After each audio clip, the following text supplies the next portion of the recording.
what is Big Life really about? What are we talking about in some of the details here? Because some of us by personality love that big picture stuff and we love the inspiration and that's enough for us to get on board. Others of us by personality are saying, yeah, but what day is this going to happen? And what time does it start?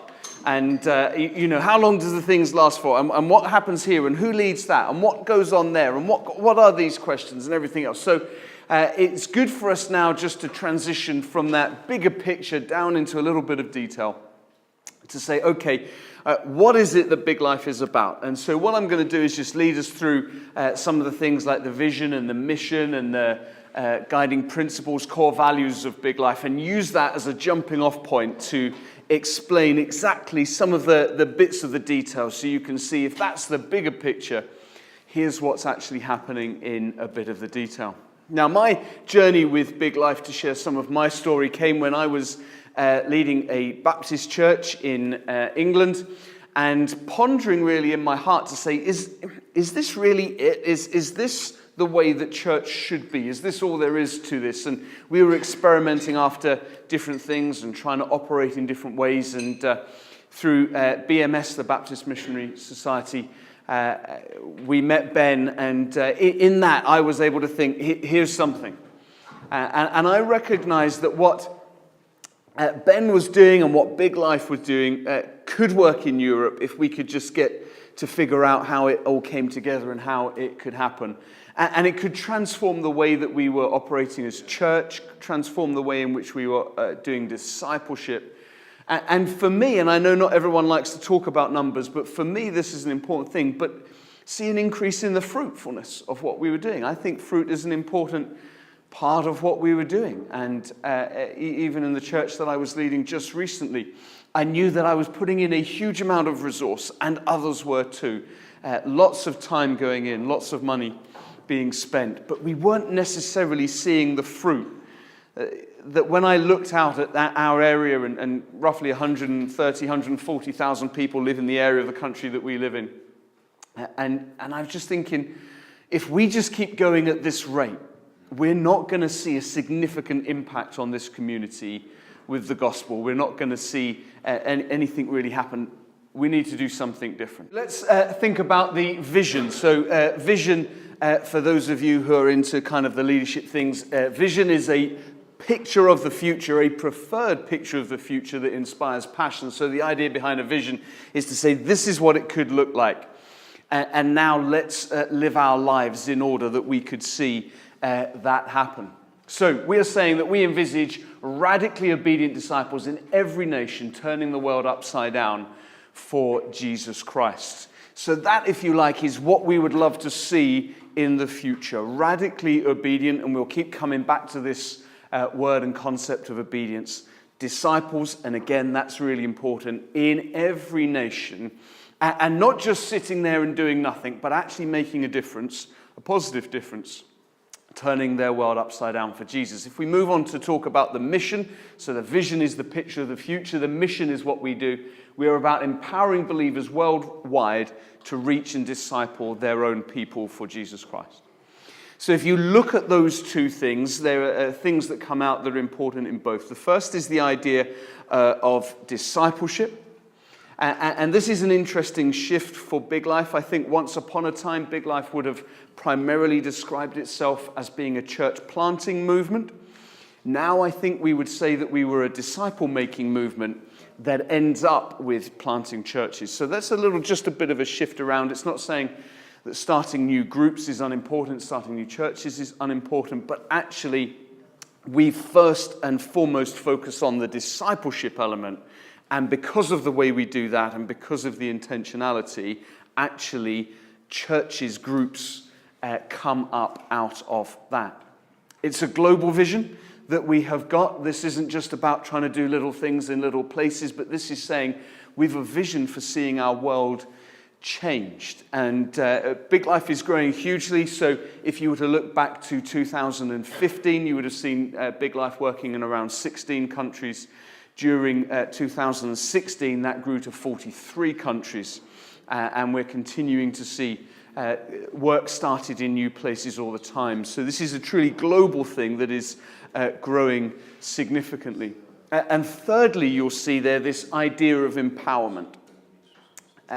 And that is a really, really important thing for us, because it's very easy when you've got something that, if you like, it's working, and you can package it all nicely, to almost go down a kind of a franchise model that ends up being quite controlling and quite limiting. And actually the heart behind Big Life is the opposite of that. It is to be empowering people, setting them free, unleashing them to be the best that they can be for God. So in all that we do, I hope that you can see that in Big Life, that is what we're about. So let's move on to the next slide, which is the guiding principles. You might not be able to see all of the small text on there. Indeed, if you truly can, you're either sat at the front or have some kind of incredible vision. But as long as you can see the big titles, those are the important things. We'll make sure that you have the slides after we've finished here, so if you want to get back into the detail, you can do that. These are principles that we work by in Big Life, and I just want to use each of these and then each of our core values as a jumping off point to get into some of this detail. And think about the theory that's behind, and we'll talk about the practice a little bit later on today, but some of the theory that's behind what we do. The first thing on that list is relational discipleship. We've spoken already about how this is all about discipleship. That's a key word for us, this concept of a disciple being a follower, a learner, someone who is taking things in, taking new information in, but then in some way seeking to follow and live that out and have that make a difference. And it says relational discipleship. So there are different ways of doing discipleship, and I'm probably, in one sense, modeling the other one right now, which is that kind of one-to-many sort of thing. And so in the church that I was leading recently, we would have 200-300 people on a Sunday morning, and I would stand up in the pulpit, and it was a pulpit that was way up in the air, and that was a discipleship experience. But with that many people, we weren't in a position where we could really discuss what was happening. Every now and then you might get someone who comes in who thinks it works like that, and then everyone else in the church kind of gives them the stare that says, no, you don't speak, you just sit there and listen. But we're talking about relational discipleship, the kind of discipleship that happens one-to-one or in smaller groups, where people can truly connect with each other, and it can be backwards and forwards. And that's a key principle for us. It's why in this summit we're breaking down into the 3/3 groups so that it's a smaller thing. Why we're intending on trying to get out on the streets and things like that. So that's the first thing, relational discipleship. The second thing that we want to talk about is multiplication. And you've heard Ben talk about multiplication already. If you have any involvement in any movements like this, you'll know that this is really, really important to us. We want this to kind of multiply out, not just to stay with people, but to go out. And in that video, you see the little pulses coming out and then sharing out further.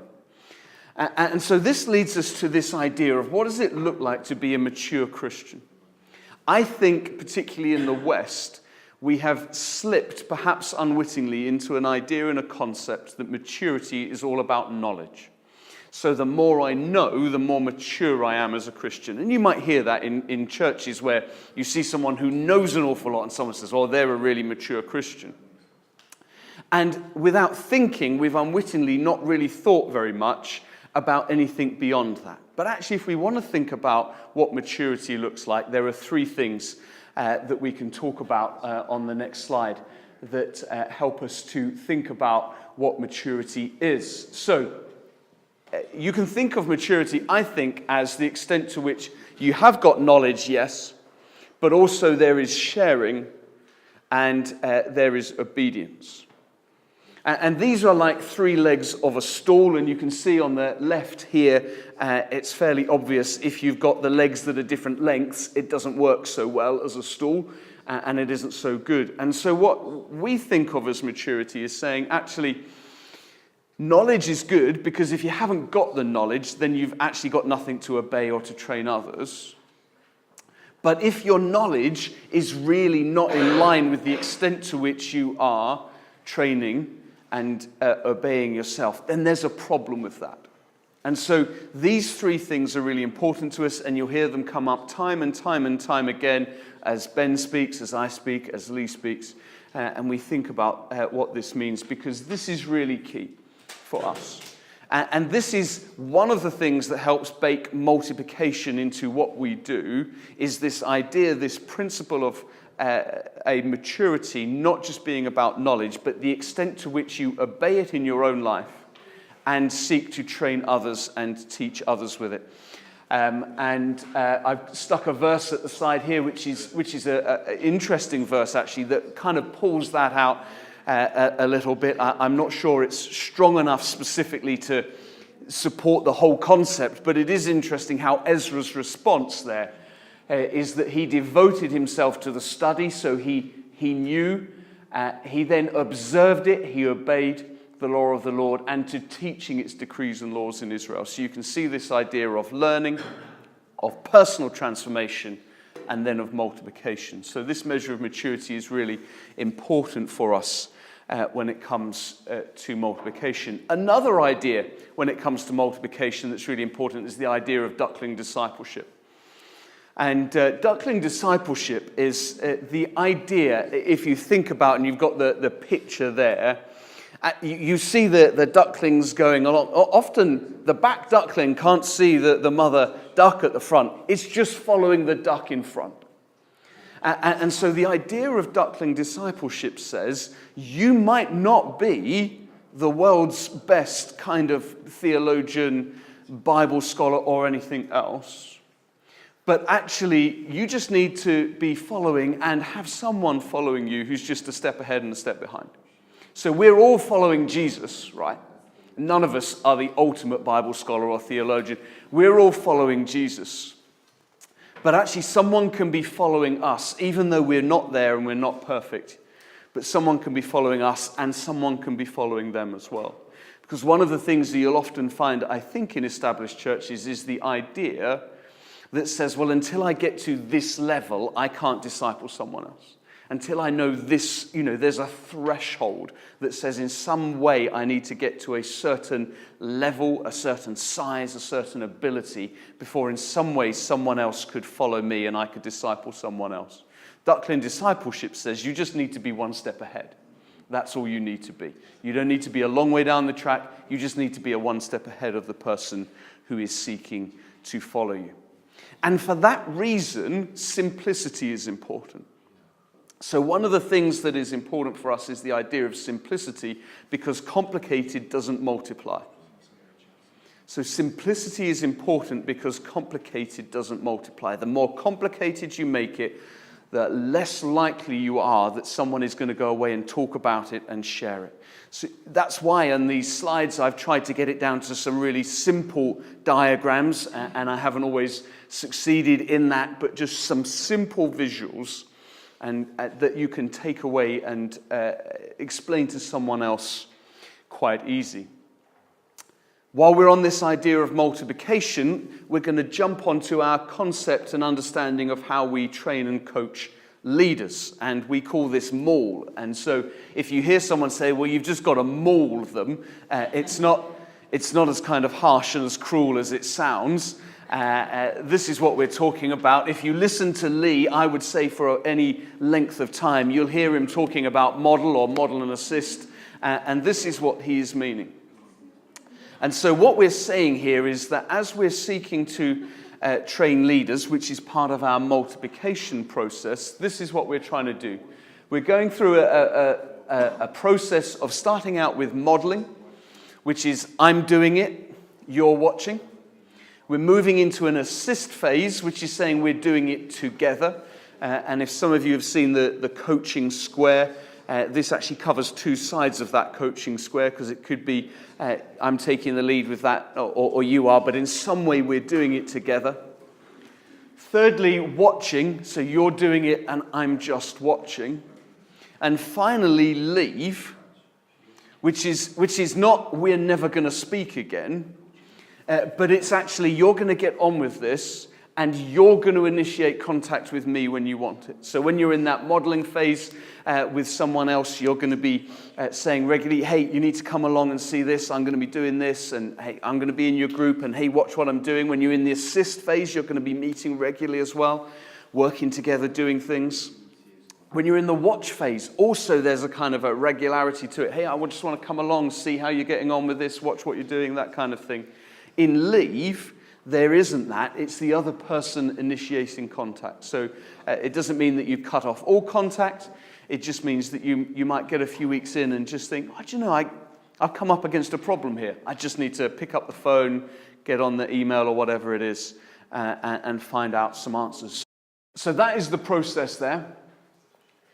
You can see in this diagram how that starts to play out when someone who you might be coaching is also coaching someone else, who might also be coaching someone else who's coaching someone else. So you can see how in the phases things go through and you build up generations. So in the beginning, it's just the modeling happening. But then when that person starts going out and modeling it to someone else, you could well be in the assist phase with them.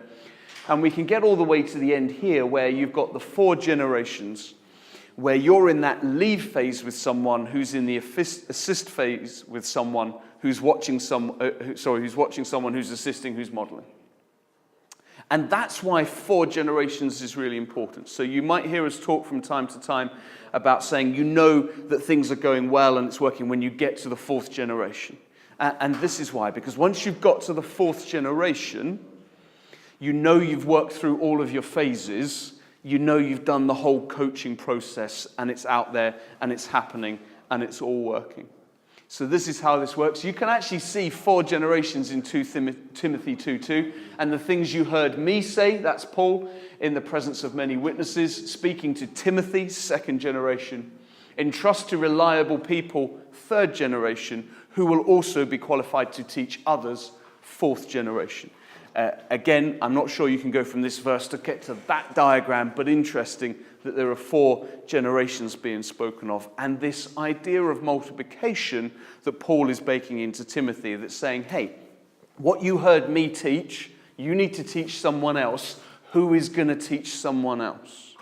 And on it goes, because, of course, this principle is also part of what he's meant to be teaching to others and sharing on. So I think the next slide takes us back to the guiding principles, and we come down to the 3rd thing, which is self-sustainability. And here, this picks up on the last things of model, assist, watch, and leave. I sometimes think that we think as leaders that the leave part is a kind of a necessary evil. In an ideal world, we never would leave. We'd keep doing it with them, even if we were in the watch phase. But we've got to, because we can't keep doing it and there's someone else and everything else like that. But actually, if we are to see self-sustainability, in other words, where there isn't a dependency culture, leave is actually a key part of the strategy. And I think if you go through the book of Acts and you read about Paul's journeys, you begin to see that actually leave was an important part of his strategy. Yes, sometimes he leaves because he needs to go somewhere else, but actually sometimes he seems to leave because actually that's the best way for those who are left behind to grow. That if he stays, and if he's still there, and if he's kind of on hand in every moment, then it isn't self-sustaining. There's a dependency that is created, and that starts to stifle things. So as Biglife, we're about setting people free. We're not wanting to create movements that are financially dependent.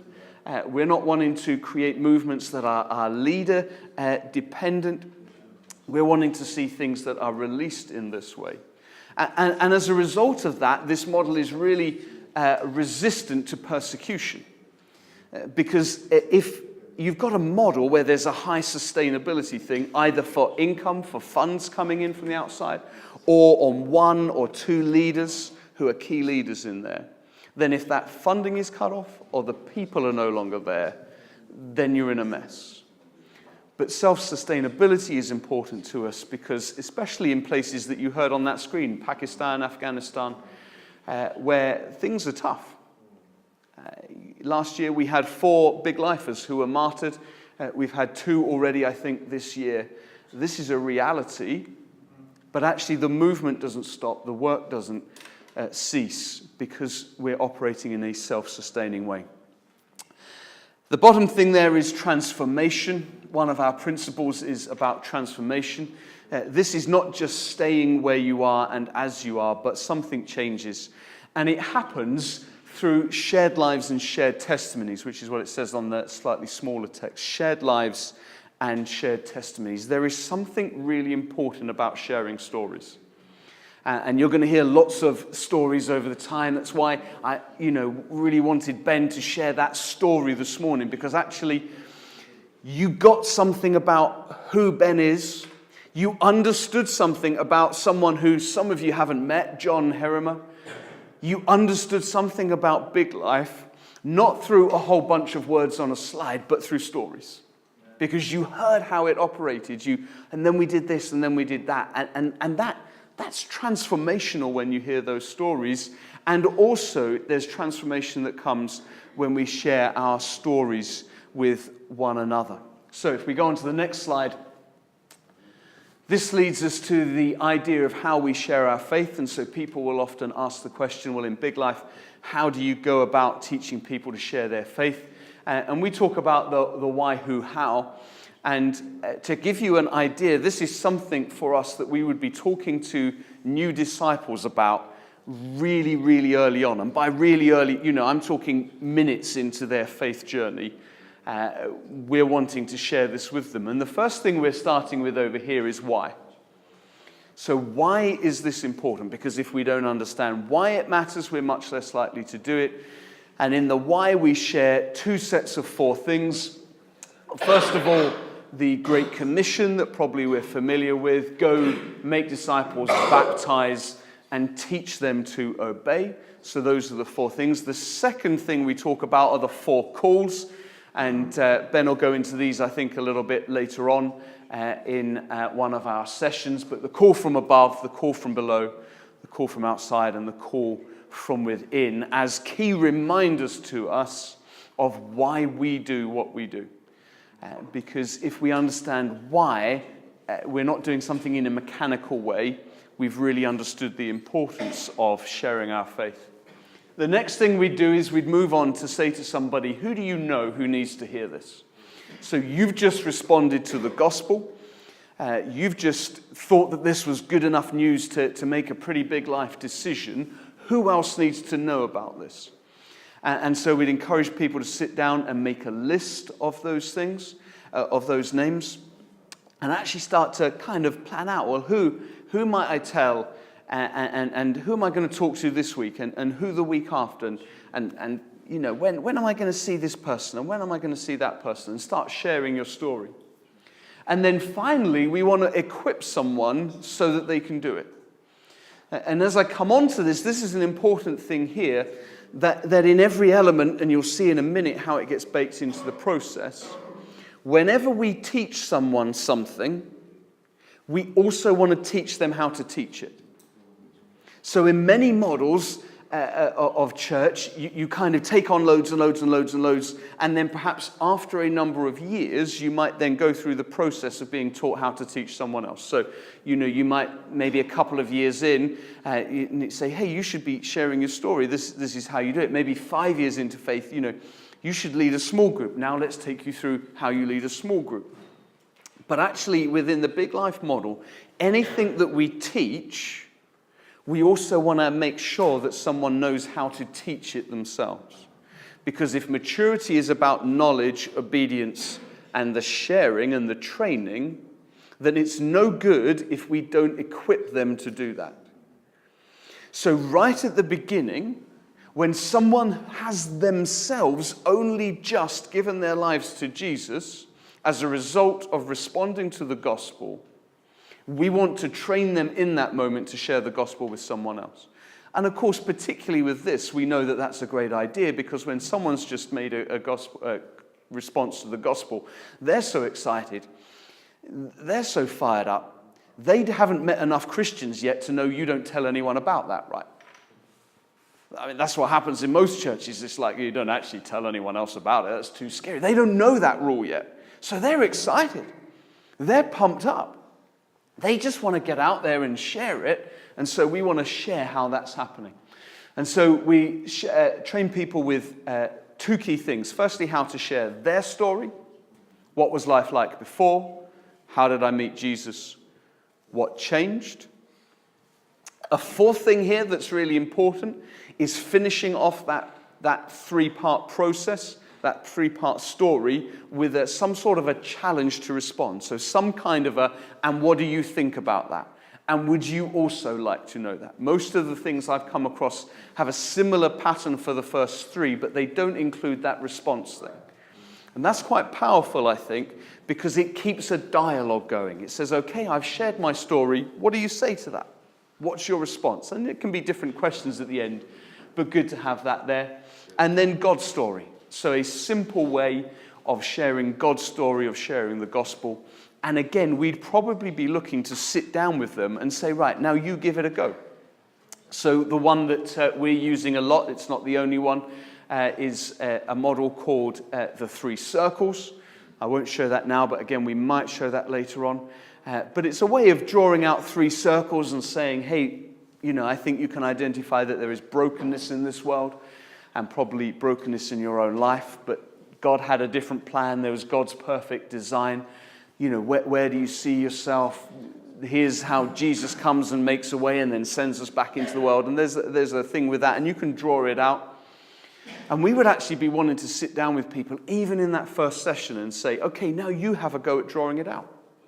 You practice it and show that to me so that they can have confidence that night when they meet someone in their family and say, I just become a Christian, it's amazing. And someone says, what does that mean? And they say, that's a good question. And they start to draw it out. They can lead someone there. And Lee was just sharing with me the other day a story that Curtis, who I spoke about last night, was sharing with when he was led someone to faith in a town square. And that person said, okay, I've got to go and share. Hey, there's my friend over there. And so he goes over and he draws the diagram and does the stuff. And that friend goes, I should tell someone else. Hey, there's that friend over there. And they got to, I think, 3 generations or 4? 4 generations in one afternoon in one town square, because the model was such that each time someone responded, they were trained to help someone else to respond. So this is what it is here. Why, who, how. A simple kind of way of saying, this is why it's important that you share. These are the people you should be sharing with. You already know loads of people. Probably a lot of them are non-Christians. And this is how you can go about doing it. So if we go on to the next slide, and the one after that, we move on to core values. So principles are kind of ways of operating. Values are things that in every place that we are, we want to be true. So principles are kind of techniques, if you like, that we use. Values are those things that no matter where you come up against us, hopefully you see them. So you should be seeing these values in what Ben and Lee and I are doing in this summit. You should see these values, and you might want to come back maybe and challenge and say, Rich, really? You seem to be trying to depend on the clock rather than on Jesus. Well, I'm going to... Just saying, Ben, just saying. I'm going to stick with the clock for the time being, but what I'm saying is everywhere you touch Big Life, everywhere you see us, this is what we should be about. And the first is this one of complete dependence. What I love about Big Life, what I love about what God has done through Big Life, is this reality that there is no question when you look over all of the time of what has happened, did Ben do that? Or did John Herrimet do that? And it's easy to say no. There's just no way that a human being could achieve that. It's only God. Ben's phrase, ordinary people in the hands of an extraordinary God. So, yeah, we have our techniques and our ways of operating, but we also want to recognize and affirm at every stage our complete dependence on God and what He is doing. And that we want to be true in every place, in everything that we are doing. Intentional multiplication, that's not only a principle for us, but it is a value to be intentional about our multiplication. And the intentionality is important. It's intentional that we put intentional there. Because we can live our lives accidentally or intentionally. But whatever we do, we have influence, right? Whatever we do, we end up making choices and operating in a certain way. It's not about, do we influence this, do we make a difference to that, or anything else. The only question is, are we being intentional or accidental about it? Sometimes things multiply, sometimes that's the way it works, but we don't want it to happen by accident. We want to be intentional about it. And so this leads us on to talking about some ideas that we touched on a bit earlier. And the first of those is the idea of a person of peace. So if we could go on to that slide there. And I put up there people and groups of peace. Because actually, I think this is a fascinating concept that Curtis introduced me to last summer, was the idea that sometimes you can find a group of peace, a number of people who fulfill this criteria. And that's really important. So if you haven't come across it, the language of person of peace comes from Luke 10. And you can read through that and think about that. I've just got a little acronym here that helps us think through what a person of peace looks like. So the suggestion is, the first thing about a person of peace is that there's someone who serves you. So we want to be people who serve others, that's absolutely true, but a person of peace is someone who wants to serve you. You can see this sometimes when you go in to a village with Ben. You suddenly find someone there who's helping you run the games, or someone there who's kind of helping you set up the medical camp. There's someone who seems to want to serve you even as you're trying to serve them. The second thing that you see is this idea of someone who hosts you.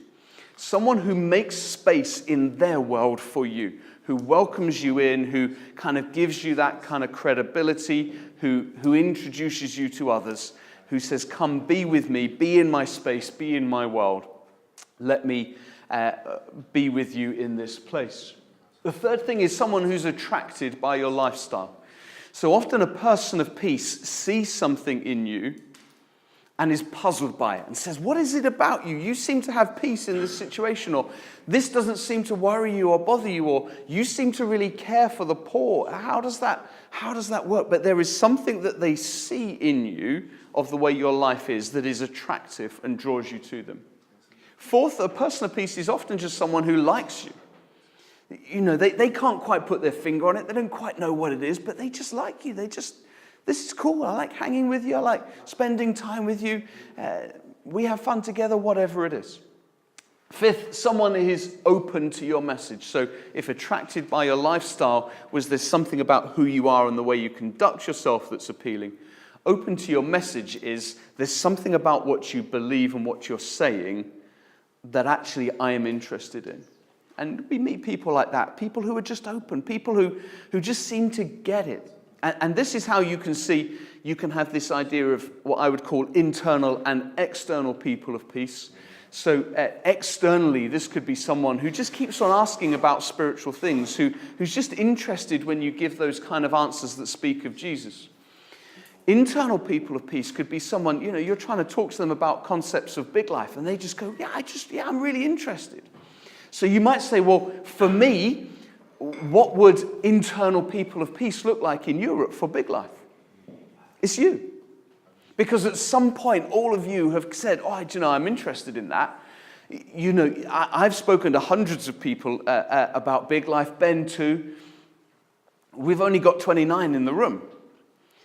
You're in some way people of peace because actually you were open to the message. You kind of said, actually, that's interesting. I want to know more about that. When perhaps the other 50 people in the room just said, hey, he's funny, isn't he? Not really, what a madman, and just thought nothing of it and carried on. Lastly, a person of peace is someone who mobilizes others. So a person of peace often is someone who is a leader, and that doesn't mean they have to have a title or a role, but there's someone who has influence over others who is able to mobilize others.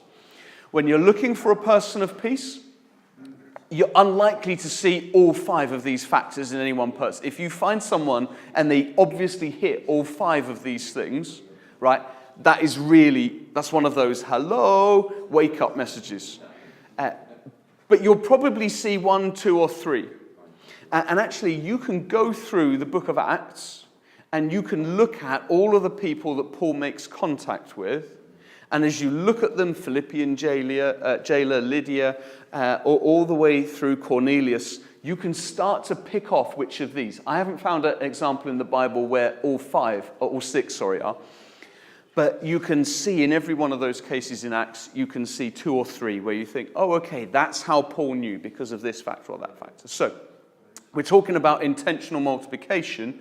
To be intentional about multiplying, we look for people of peace. The reason we look for people of peace is because if they are like this, that's an awful lot easier than trying to work someone up yourself. So what this probably means is God's gone ahead of you. He is already working in the heart of that person, much easier to arrive. If God's already working, we just partner with what God is doing in that person, rather than kind of banging away with someone who God's not gone before, God's not doing anything, and we think we can do it on our own, and actually we can't break through. So this is just about trying to find the people that God's already working with, that he is leading us to. Luke 10, you go there, if you find someone who is a person of peace, this is what you do. And the next bit I think is really critically important. And it's what I see as another critical difference from a lot of other church planting movements that I see, particularly in the UK. And that is, if we go on to the next slide, it says, if you find them, stay there. Now, what I think I see, and this is a bit of a caricature, but what I think I see is that in most instances, you've kind of got this idea of, okay, we want to plant a church, so we think and we pray for a long while, then we try to move, and moving, particularly in the UK, takes forever, doing all the property stuff, so then eventually you moved in, you're probably 18 months in, then you start to go around looking for people of peace. Sounds like the same model. You're going around, who's serving us, who's hosting us, who's attracted by our lifestyle, who likes us, who's open to our message, who's mobilizing others, finding people of peace. And then when you find the person of peace, you kind of mug them and bring them back to your church. And they become the first person in your church. And then you kind of try, stay there, stay. And then you go out on another mission. Okay, and you find someone else, and then you mug them, and then you bring them back. And so that's the kind of route that you keep going now. Now, I think the person of peace model says, no, when you find someone, you stay there. In other words, you don't bring them back to be the first convert in your church, but you disciple them to be the first leader in their church. So what this diagram is saying is that when you go out and you find a person of peace, don't bring them back to your group. Be with them to start another group based around their relational network. Now, this is really key, I think. If you don't do this, then this group just gets bigger and bigger and bigger, and then at some point it stops growing because larger things don't grow so well. Then you try to multiply it, which is just a split, and people don't really like that, and so on it goes. Whereas if you just keep starting new groups, then you never have that problem because you just keep planting and planting and planting. It also really helps as well because they've already got all of these connections. They're already living in their own context. They're already operating in their own way. And you can see the model assist watch or leave, because your question might be, well, if this is a new believer, how can I help them to start a church? Because they don't know how to lead a church. The answer is you model it. So you go, you'll be part of 2 groups because you'll be part of your group. You're modeling it for them. Then you're assisting, then you're watching, and then you're leaving. So that's why the model, assist, and watch and leave thing is really important alongside this helping people to start not new groups, not bringing them back, because that's how we get stuff going. Okay, let's see the next slide. The next thing here is faithful obedience, and as I've said, you'll keep hearing obedience talked about. One of the things that sometimes when people hear about Big Life, they say is, well, is it just about getting more and more numbers? Is it just about getting them in? What about actual personal transformation? Actually baked into our process and what we do, this is really important, is this idea of obedience, of what you learn, you put into practice, and you obey it. And so I think the next one is the measure of maturity slide that just focuses on that. We don't want to have this stool with unequal legs. So it isn't just about learning and sharing. It's about learning and obeying and sharing so that we actually keep on sharing what we know, but we're actually living it out in our lives. If we go to the next slide as well, rigorous accountability. So how many of us have ever made a decision that we're going to do something and we don't do it? Okay? Okay, some of you are perfect. That's great. I'm in awe of you. But the reality is, for most of us, we know that experience of making a decision and then not doing it. And probably our Christian lives are a real focus for that. So we maybe go on a big conference, and we get excited there, and we say, this is what we're going to do, and then we don't do it. Or we're at our group, and we think, oh, this is amazing what I've heard. This is going to change my life, and then we don't do it. And for most of us, if we go back to before our days, and maybe this is true for some of you now, if you think about what small groups look like coming in, having a nice, great big time of fellowship, and then you do a Bible study and you learn lots of things about God. And then at some point you'll get to the stage where there's this question of, and so what are you going to do with it? And here is the designated, trained Christian answer to that question. Is that the time? Oh, I've got to get back for the kids. I've got to get back for the... And so that's what happens, isn't it? And then we go, let's think about that. Let's pray about that as we go. That's what we say. Oh, okay. And then we come next week, and of course we didn't do what we thought God was saying. And how are you? No one asks because you didn't do it, so you're not going to ask someone else, right? Because that would be crazy. You just open yourself up and so you have a great time of fellowship. How are you doing? Yeah, I'm doing okay. And then you learn some more about the Bible and you fill yourself up and all these amazing things. And someone says, so what's going to change in our lives? Oh, is that the time? And off you go. So I'm just going to put the next slide up now. And after lunch, we'll talk about this a little bit more. But the 3/3 process that you experienced a little bit of this morning is really, really critical for this process. So it's a way of operating that brings accountability. So if we start actually in the middle with the looking up, and then we'll do a complete cycle from there. If we're starting there, we're saying, okay, what is God saying? What's the new knowledge that's coming in? Then we're not making sure that we haven't left ourselves enough time to look forward. So the first thing we do is we pray and we listen. We say, God, what are you asking me to do? Not what is someone outside asking me to do? What are you asking me to do? And then we're making commitments to that to say, this is what I think I'm being asked to do. This is how I need to obey it. And this is who I need to train. And we're spending time making sure that we can. So if we've just learned something about sharing stories, then we're going to give it some practice. If we've just learned another thing, we might need to do some role play. Whatever it is, we're making sure that we can do that.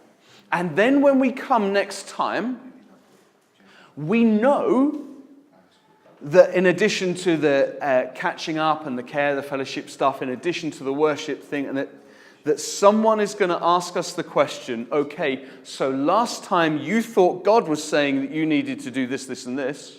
Did you do it? How did you thought this was how you needed to obey this passage. Did you obey it? You said you were going to go and train that person. Did you do it? And what this does is it means that in between those times, we are much more likely to actually do it because we've got some accountability there.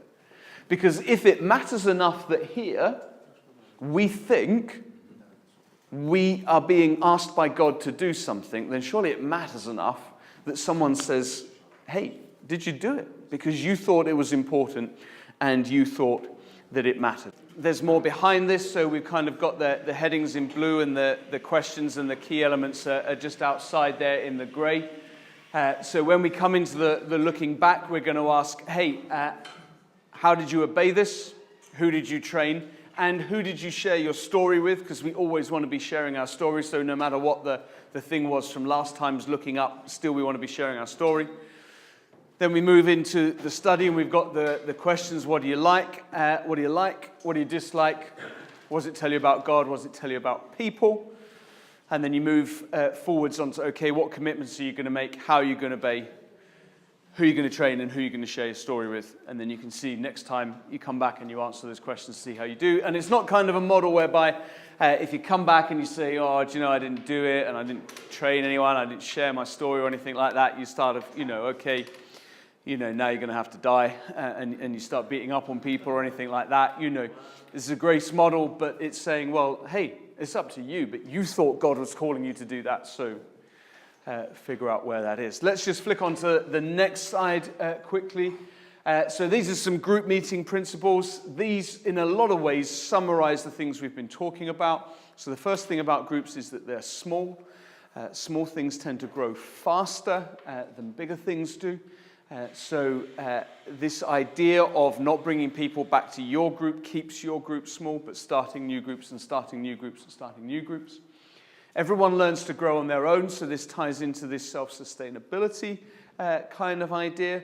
So the fact that we're teaching Bible study in a simple way with 4 questions means that people know how to do this for themselves. They don't have to keep on coming in to get something in a way that is dependent, but they can grow on their own. We would consider everyone a potential disciple maker. Again, it's not some kind of crazy pyramid selling thing where it's kind of like if you're not bringing in the numbers, you're out. But we would never write anyone off from being a disciple maker. And we would consider that everyone has the potential to be. And that goes down quite low as well in terms of the age. And you will hear more about that as we carry on. Obey and train. Really key things. That needs to be baked in. I think all Christian kind of things we'd say, oh yeah, we recognize that and that's good. But is it baked into our way of operating that obey and train matters? New groups through mentoring and multiplication we've spoken about. And the discuss and discover idea of this is how we're going to read Scripture. We're going to come together as community and believe that the Holy Spirit, as present among us, can help us interpret and understand this Bible passage, which for those of us in the room who have a Baptist heritage should sound awfully familiar because some 400 years ago, some people thought that this was really important and took some big risks with their lives in order to do this, to meet in homes, to meet in small groups, and believe that without that outside input, that they could, under the guidance of the Holy Spirit, hear what he was saying through Scripture. So let's move on quickly to the next slide. Won't spend long on this, but in case you're pondering and asking to say, but how do you teach the basics? This is what the basics look like. So we would be looking to do the thing called the start track. And the start track is ensuring that people get the basics as they go along so that they can get that. So we'd go through these 8 lessons. And of course, in every time when we're teaching them these, we're also teaching them how to teach these things so that they can also help someone else. We'll move on again, and that's going to pain those of you who haven't been able to write that down and really bother you. The last one is joyful humility. There is a tendency, and I've hinted at it sometimes, that people can look at Big Life, see it all about numbers, see it all about sort of compulsion, and you've got to go out and you've got to get, and all of this sort of stuff. And what I really want to say is, this is good fun. This is an absolute blast. I mean, this is good, Lee? Having fun. It's just a great thing to be a part of. It's really great fun, and it's doing it with humility. It comes back to something I said at the beginning, recognizing that, listen, you or I, we can't make someone a Christian. We can't make them a disciple. We just get to partner and be used by God in what he's doing. It's not us making disciples, really. It's not us planting churches. We just get to partner with God and be used by him. And when we do that, when we place ourselves in God's hand, we get to see incredible, incredible things. So finally then, just for this last slide, which I think is the next one coming up, this is an important verse for us in Big Life. Psalm 115, verse 1, is our kind of banner passage, if you like, our banner slide. It reminds us always what we're about and our place in all of this. It says, not unto us, Lord, not unto us, but unto you.